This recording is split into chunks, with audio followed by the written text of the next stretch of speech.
Alright, fellow nomads, today we are in St. Augustine, Florida, founded in 1565 by the Spanish explorer Pedro Menendez de Aviles.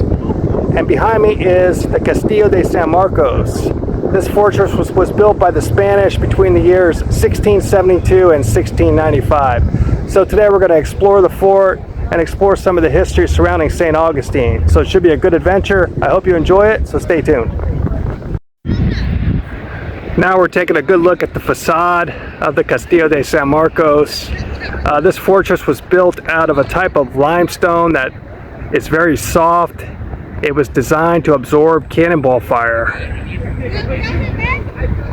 And if you look at the top of the fortress, you can see a cannon up there. Pretty neat. And there you have the Spanish flag flying proudly above the fortress. So this fortress changed hands many times. It started with the Spanish, and then it went to the British, and then to the Americans. So this fortress has seen many flags fly above it. All right, let's take a closer look. Okay, this graphic talks about the defense of the fort. It was built in the shape of a star, so it could be defended from all sides. And here it's talking about the ravelin. That's that wedge you see right there to defend the front of the fort. I just want to give you guys a panoramic view of colonial St. Augustine, founded in 1565. And then off to the left we have the bay. Oh, so like you're like St. Augustine Bay. Yeah, just come on over because we're already over here. On the wall. And let's keep going. No, you're fine. And then on the left we have the Castillo de San Marcos, which was built to defend the harbor.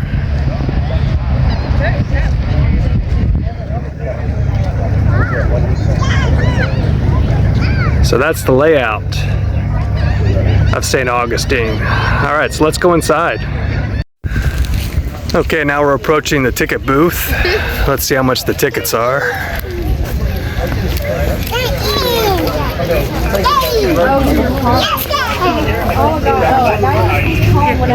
All right, park passes. $15 per person for adults. $15 for adults. Children are free. All right, I just paid the entrance fee, $15. So, not a bad deal to see this very historic monument.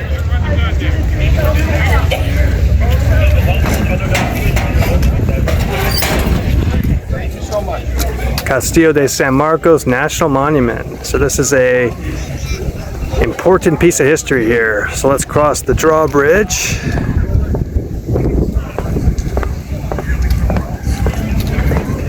Wow. This is one of the first settlements built, or should I say the first settlement built in the contiguous United States of America. Let's take a look at this here. The last defense. The most vulnerable part of the fort is its entrance in front of you. To protect it, the Spanish designed an elaborate set of defenses. A heavy grated gate called portcullis, 2 drawbridges, and the ravelin.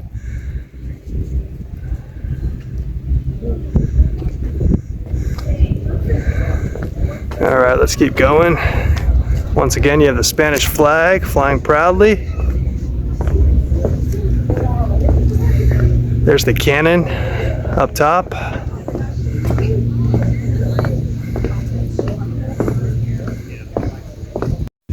Guys, real quick, I want to show you the grass you're looking at here. This is the remnants of the moat that used to surround the fortress. Pretty neat. All right, guys, we just entered the courtyard. And this is where the soldiers would assemble And those rooms you see are where they would store gunpowder, supplies, and they would even serve as dormitories.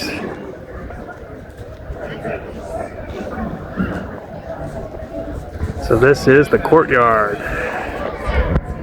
of the Castillo de San Marcos. You have some colonial style folk dressed up. Pretty cool. All right, here we have an original bronze cannon. And if you look here, there's the Spanish coat of arms engraved on top. So why did the Spanish use bronze? Because it was less corrosive than iron. So that's one of the reasons why this cannon has lasted as long as it has. And it was much easier to do the engravings on bronze. It was much more malleable. Very neat.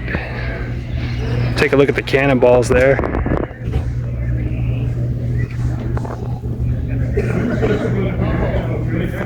And let's keep going around. And here it says, reading the cannon. Every Spanish bronze cannon and mortar has its own story. Each was individually cast, so by examining the engraved lettering and scrollwork, you can discover its origins and the Castillo's ties to Spain.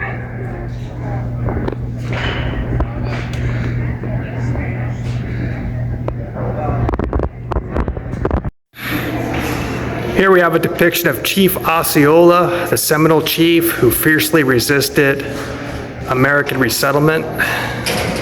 So he was briefly imprisoned in the Castillo de San Marcos under American administration. And it says here he was later relocated to Fort Moultrie in South Carolina, where he passed away. Give you a look at this room here.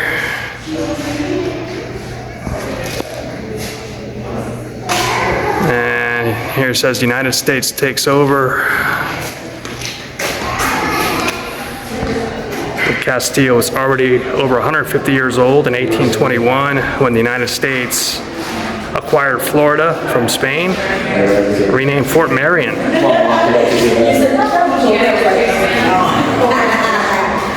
So many Native Americans were locked up in this fortress in the 19th century. Okay, so this room actually served as a jail cell. And it says here on this wall you can discern the outline of an Apache fire spirit created by an Apache prisoner in 1886. So let's see if we can see that here. I can see the outline a bit.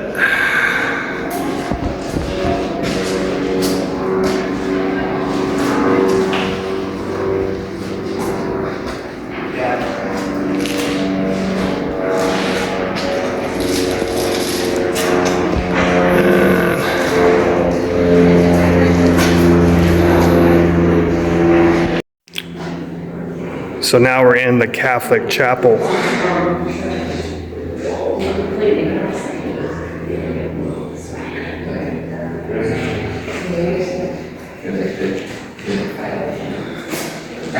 This is where the Spanish used to worship.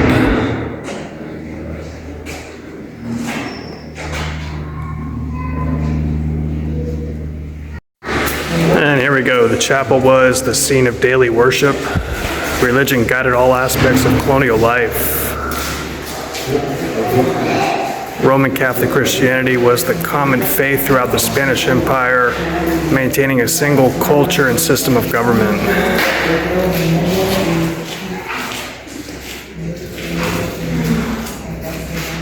And here's a better look at the altar.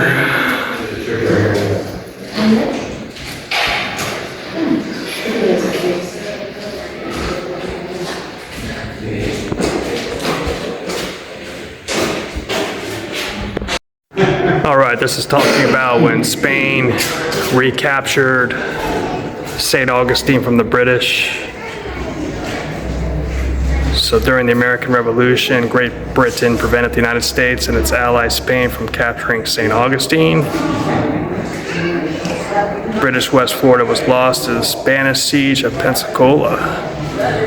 So as part of the treaty, Britain agreed to return Florida to Spain in 1784.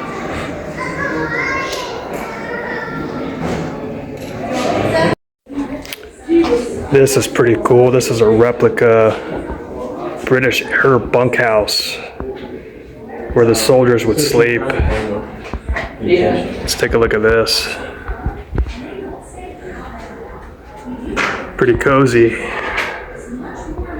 And I'm assuming that staircase takes them to the top of the fort in case they have to rush to defend it.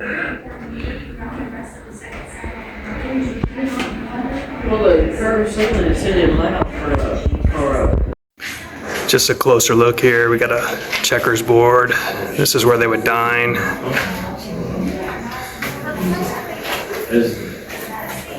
Got some replica uniforms, British uniforms.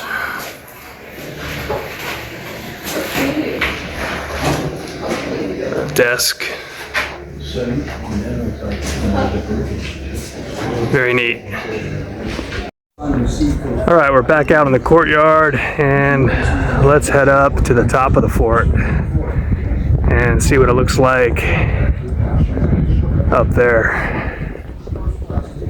Should be very interesting. All right, this talks about the early days of colonization. So isolated in a subtropical climate, thousands of miles away from their homeland, the first colonists of St. Augustine endured hunger, privation, and disease. The soil was poor, and conflicts with American Indians and rival Europeans were frequent. But in summary, this fortress in this area was critical to the Spanish Empire, so they pursued it at all costs. Which ones are the finest?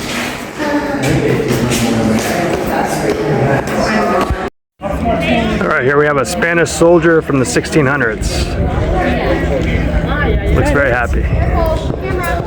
All right, let's head up the stairs here.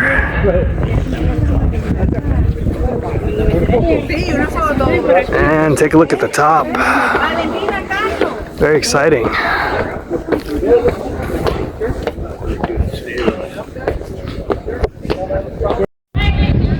Okay, this is very cool. This is a view of the courtyard from the top of the fortress.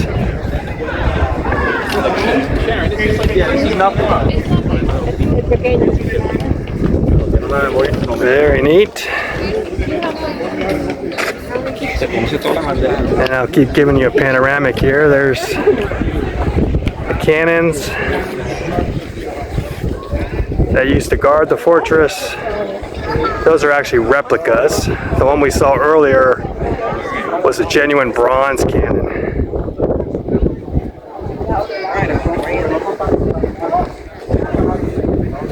And here's a great look at the bay. Right.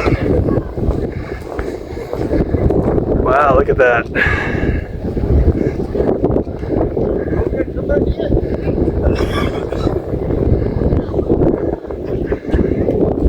This is the very harbor that the fortress was designed to defend.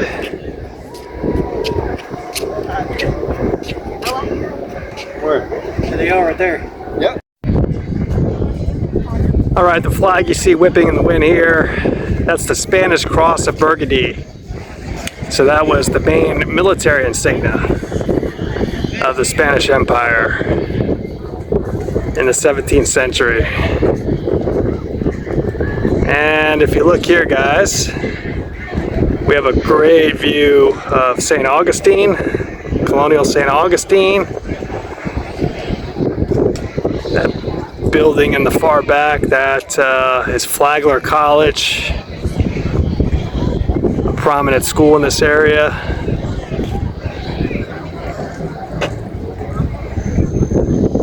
And then here's the top of the fortress.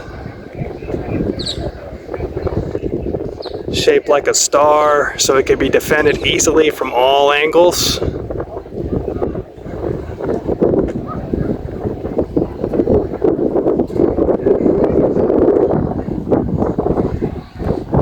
Wow, beautiful view and a very, very beautiful day here in St. Augustine, Florida.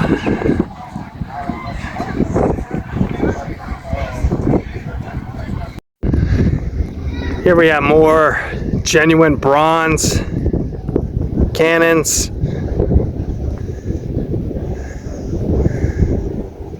This one's pointed towards the city.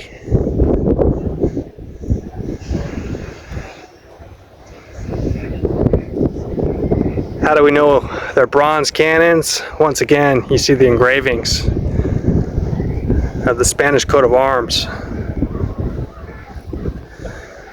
And also the color kind of gives it away. You can see how it's oxidized over the centuries.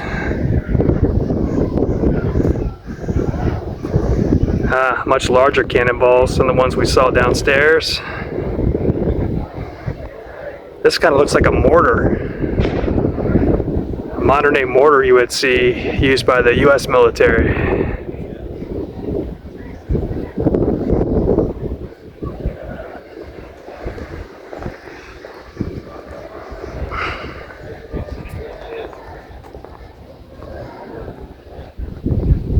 And this depiction shows you how these cannons would be used. Weapons of war.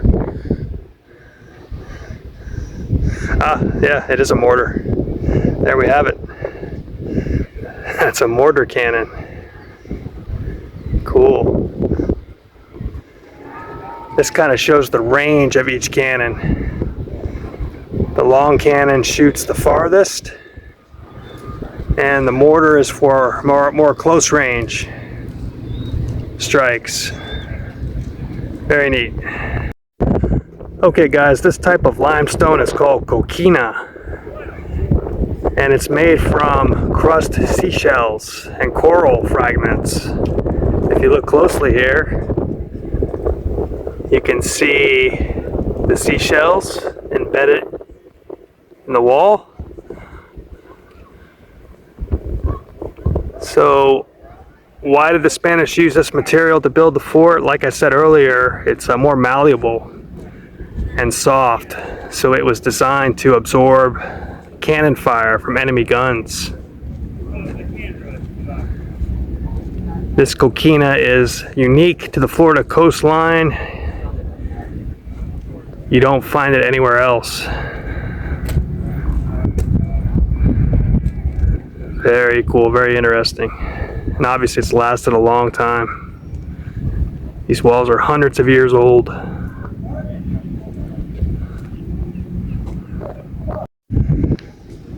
Okay, I think they're about to shoot off the cannon, guys. This is going to be cool and loud.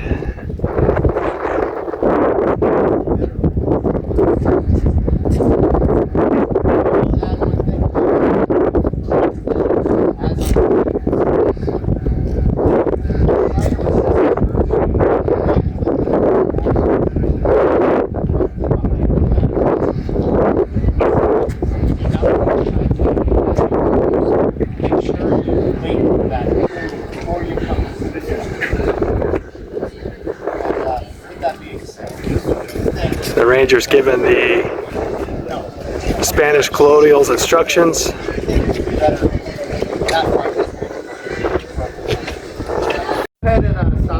Alright, this is neat here. This is a watchtower. So the soldiers would climb up here and stand watch over the harbor.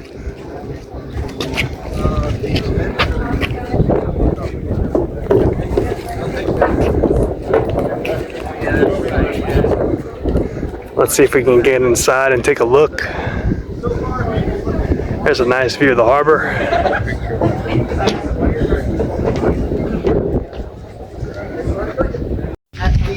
All right, we're going inside the watchtower.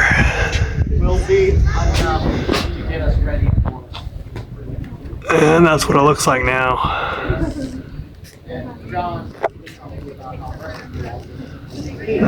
Feels good in here though. It's a hot day in St. Augustine.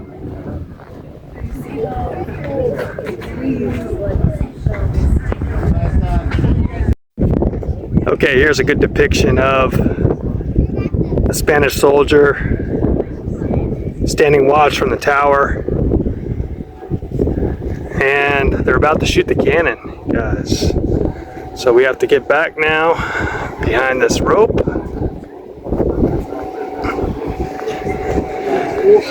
And this is going to be cool.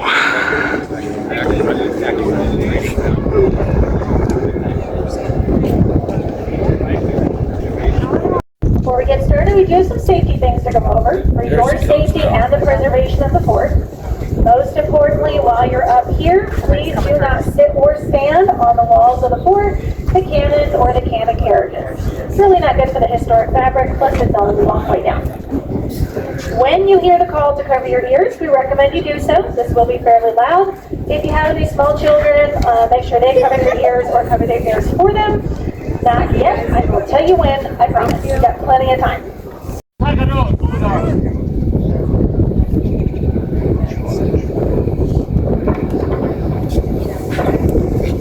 Coming suspected.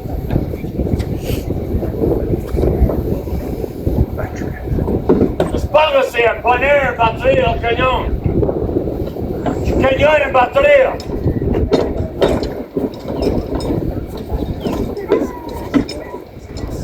Dispóngase para la puntería. Apunta.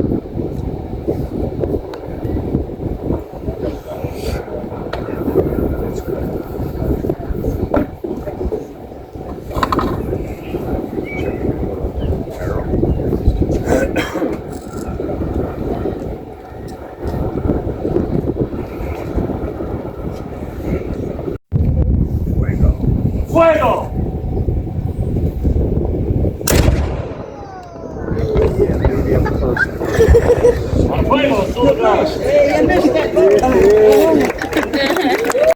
All right, guys, that concludes our tour of the Castillo de San Marcos here in St. Augustine, Florida.